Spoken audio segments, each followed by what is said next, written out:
AM 1170. The Answer, KCBQ. Hey, this is Stephen Wener. I am your host, and we are now coming back to Gunnery Sergeant Mark Kamenszky. Mark, how you doing? Good.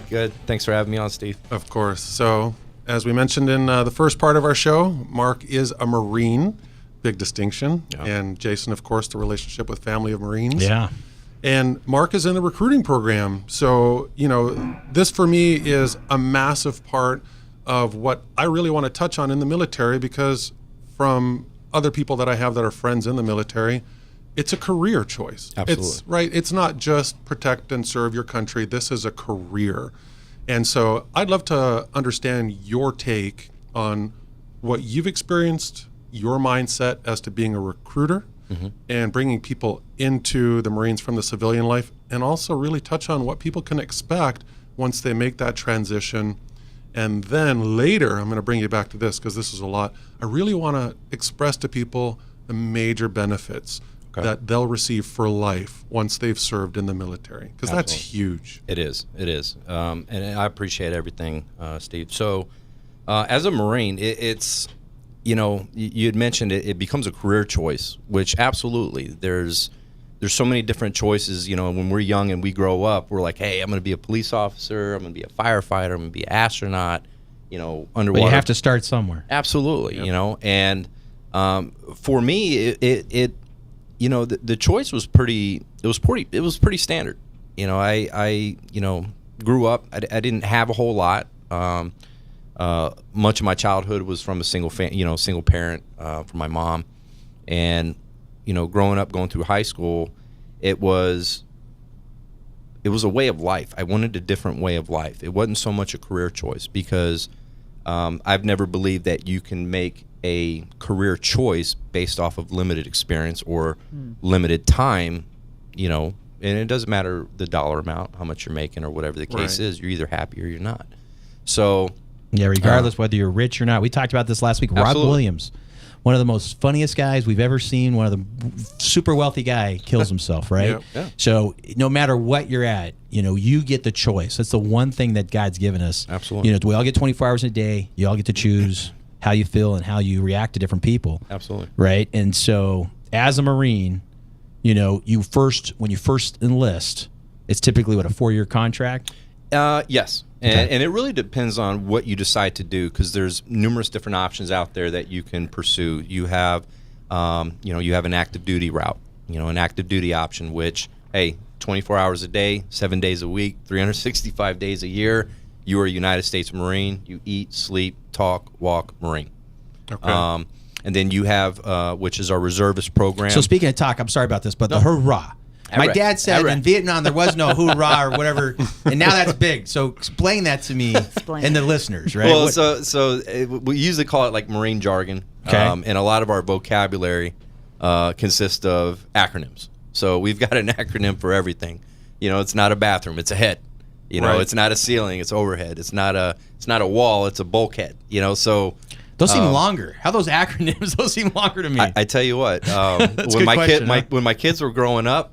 Oh, I did mess with them constantly. And it was the funnest thing, because they're like, well, Dad wants me to walk over to the overhead, touch the bulkhead, and then, throw my sister in the head, and I'm just sitting there just laughing, and she's 17 now, and she gets it now. And she always reminds me. Congrats, Mark. She always reminds awesome. me, she's like, that was messed up, Dad. And So I was like, but you learn. Our listeners are going to learn a new vocabulary should they just a little choose to join the Marines and the military. Absolutely. But yeah, once you got in, that's what I want to know, because you're so right. So people don't have the experience to know what they want as a career. Correct. They find what they love in what they're doing. Correct. So once you joined, and then of course I'd love to know how the career path got you to this point. Correct. But if you can also express to the listeners, what was your life like in the military, and how many years have you been serving? Okay. Well, like I said earlier, you have an active route, and then you've got that reservist option that you can pursue. Sure. For me, specifically based off of my needs at the time, I saw a better option with going active at that time. So as I came into the Marine Corps, I enlisted in September of 1998. Wow. So I've been in. Thank you. So I've been in literally 19 years. Wow. on the 9th will be my 19-year mark. 9-9. Yes. Oh, Yes. Congratulations. So And you always hear about that magic 20. Yeah. Like the magic So I've got a year. Right. Like literally, I'm walking on eggshells right now. I just want to make it today. You at least want to make it to 20 and then decide whether you're going to put more in. But let me ask you this: since you got in prior to 9/11, Yeah. and you saw the change, I did. I'm sure Pamela could talk about it. I'm sure Steve might recall this. Again, San Diego native, born and raised. My kids are, at 9/11, were 8 and 9 years old. My wife happened to be at the World Trade Center on 9/10/01. Wow. The Monday morning at 8 a.m., she was in New York at the World Trade Center for work. She was the last flight out that night to Newark, New Jersey, 3 flights away on a Continental. God bless her. From the next morning, right? So God bless. So God, we talked about that during the break. No. God had a different plan for her life. God's done some amazing things in the last few years.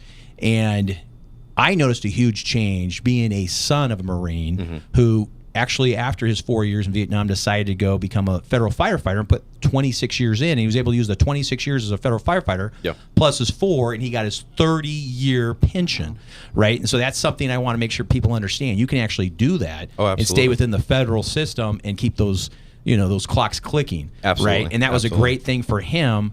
And as he aged, and unfortunately my dad's passed on, but it was amazing the help he got at the VA, the help he got in his pensions, the help he got his disability, and a blessing to my family and my siblings if my dad hadn't put in that 4 years that he did. Yeah, right. And those guys down at the VA, they're doing a fantastic job, and they literally have the weight of the world on their shoulders. It's completely really changed. do. I mean, if you've seen it, it's completely changed. But you saw people change on how they looked at probably military people, just the average non-officers. They looked at different after 9/11 because I think no one ever thought something like that would ever happen in the United States. I mean, and it's funny you mentioned that because when I enlisted in 1998, I went through recruit training in Parris Island, South Carolina, and constantly, our drill instructors kept telling us, hey, recruits, if you don't think that there's a possibility that you will go to some type of, if you will go to some type of conflict or resolve some type of something, then you're crazy. So by the time 9/11 happened, I was doing training operations in 29 Palms, California.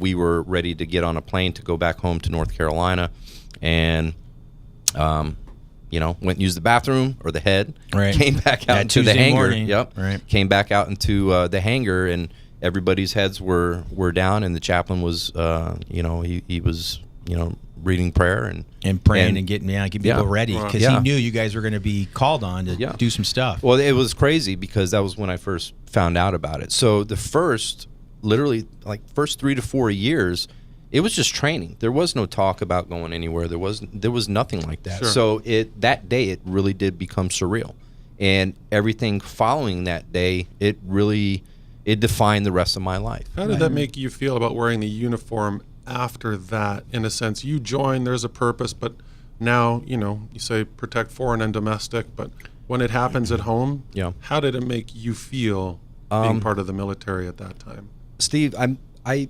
not just myself, but from my commanding officer, sergeant major, my recruiting instructor, and just the Marines that are forward deployed around the world. I mean, we're that 3%, less than, of that pinnacle that makes that unselfish decision to serve. Sure. Whether it's a career choice, whether it's a personal ambition or to calling, serve, or it's a right? calling, Yeah. which it is. For myself, when I came into the Marine Corps, I said, all right, Mark, take it 4 years at a time. Yeah. Don't jump out there and be like, oh, I'm going to be 20 years. Right. So, I mean, Steve, Although guys, it's right around the corner now. Oh yeah, It is no, 20. it went quick. It really did. And it's what I told my kids. They're like, Dad, so are you going to stay in the Marine Corps? And I was like, sweetie, I always take it 4 years at a time. Mm-hmm. And I'm here 19 years later, and that's just kind of a testament that I'm happy. And it's done great things for my life. Let It me really ask has. you this question, Mark. Yeah. We all have friends and family who are thinking, should I enlist? What are the pros? What are the cons? I'm scared my little boy is going to go, or my girl. My niece just left on June 15th to the Air Force Academy. I'm going up in 2 weeks to visit her. San Diego State's actually playing Air Force. And I'm excited for her. But what advice would you give somebody who's right now has a family member or possibly themselves are thinking about, making, some research? What would you recommend they do? I've got actually advice for both that individual that decides to join, and also the parents. I'm pretty sure that there's a couple of us in here that are moms or fathers or whatnot. Don't let your kids make a decision that, I guess you could say, don't make the decision for them. Right. As a parent, the only thing that we want to do in life is we want to protect our children. Rightfully so. We want to protect them. But they reach an age. However, you have to give them a choice. Let them make that choice. The thing that we need to understand and do as parents is support our kids' decisions, because whether we like it or not, guys, none of us are making out of this thing alive. Yep. Yeah, but our kids are going to live. Well, they say the guarantee thing is death and taxes, right? There you go. Yeah. So none of us are making it out alive. Let them make the choice. And like my dad told me, we're always going to be a direct reflection of the choices we make in our lives, good, bad, or indifferent. So let them make that choice. And what I would tell you is support them. And if you're in that situation where you're deciding to serve, God bless you. In our final few seconds before we go to break, what would you do for the person who's thinking about making that choice to serve? What should they do? Get ready. Get ready. You're going to have a blast. Get ready and just ride that wave. That's really what I could say. Well, when we come back for our next segment, I just wanted to ask you one quick question, Sure. And then we'll dive into talking with Pam. But again, thank you so much for all the service that you and all the fellow military, of course, Marines, Navy, Air Force, Army, everything that you guys do to put yourselves on the line for us. So thank you. I appreciate it, Steve. Thank you. Yeah. All right, we're going to break. This is AM 1170, The Answer, and you're listening to Whissel Wednesday. AM 1170, The Answer. KCBQ.